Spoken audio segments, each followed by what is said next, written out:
Hi అండి. మా తమ్ముడైతే పెళ్ళి అయిన తర్వాత భార్యను ఎలా చూసుకుంటాడో తెలియదు, కానీ ఈ వెహికల్ని అయితే భార్య కంటే ఎక్కువ చూసుకుంటాడు. దీనికి ఒక నేమ్ కూడా పెట్టాడు. అదేం పేరు?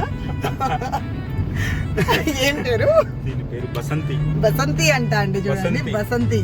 దీంట్లో నాకు ఇష్టం అండి, నా కార్లు అంటే ఇష్టం. అంటే బసంతి అంటే అమ్మాయి పేరా అబ్బాయి పేరా? నువ్వు షోలే సినిమాలో ఉంటది అక్కడ డైలాగ్, బసంతి ఇన్ కుత్తో కే సామ్నే మత్ నాచనా అని చెప్పేసి. బసంతి బసంతి అంటే ఇష్టం. బసంతి అనే పేరు నాకు ఇష్టం. కారు ఎవ్వరికి ఇయ్యను, మంచిగా నేనే మెయింటైన్ చేస్తాను, నేనే నడుపుకుంటాను. I love this car.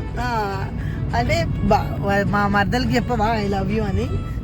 మరదలు ఏడుందో హాయ్ ఐ లవ్ యూ అది కూడా చెప్పరా? చెప్తా అక్క, చెప్తా. నువ్వు చెప్పు, నీ మరదలకి నువ్వే చెప్పు. మరి వెహికల్ కి చెప్పినప్పుడు మరదలు కూడా చెప్పాలి కదా. నువ్వు చెప్పక్క, నువ్వు చెప్తున్నావు. బసంతి అంట అండి. బసంతి ఎంత బాగా చూసుకుంటాడంటే వెహికల్ ని, అసలు ఎవరైనా డ్రైవింగ్ చేస్తామంటే మాత్రం ఇవ్వడండి. డ్రైవింగ్ అయితే అస్సలు ఇవ్వడు, నేనే డ్రైవ్ చేయాలి అంటుంటాడు. ఎవరికి ఇవ్వడనమాట, అంత బాగా చూసుకుంటాడు. కష్టపడి సంపాదించి కొన్నాడు కాబట్టి ఆ మాత్రం ప్యార్ ఇష్క్ అనమాట బండి పైన. అట్లా అనమాట. అందుకనే ఇట్లా ఎవరికి ఇవ్వకుండా. ఇందాక ఏం చెప్పాడు, జాబ్ లేదన్నాడు కదా, ఇప్పుడు బండి వెహికల్ ఎలా చేస్తున్నావు మరి? అంటే కూరగాయల బిజినెస్. కాదండి, జిమ్ మాస్టర్ వాడు. ఎన్ని జిమ్లు ఉన్నాయి? నాకు ఆడ ఈడ కలిపి 8 ఉంటాయి.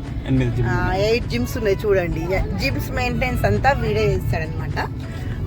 ఇంకా ఏం చేస్తలేనని చెప్తున్నాడు. సరే అక్క, ఇప్పుడు మొత్తం ఇంటర్వ్యూ పెడతావా? ఇప్పుడు అందరికి జిమ్ మాస్టర్ అండి, ఎవరైనా చూడండి ఎంత అందంగా ఉంటాడో. ఎవరైనా ఉంటే మాత్రం తప్పకుండా నాకు చెప్పండి, చూడండి. అబద్ధాలు ఆలుగడ్డలు, కూరగాయలు. లేదు అవన్నీ ఏం కాదు. జిమ్ మాస్టర్ చాలా నీకు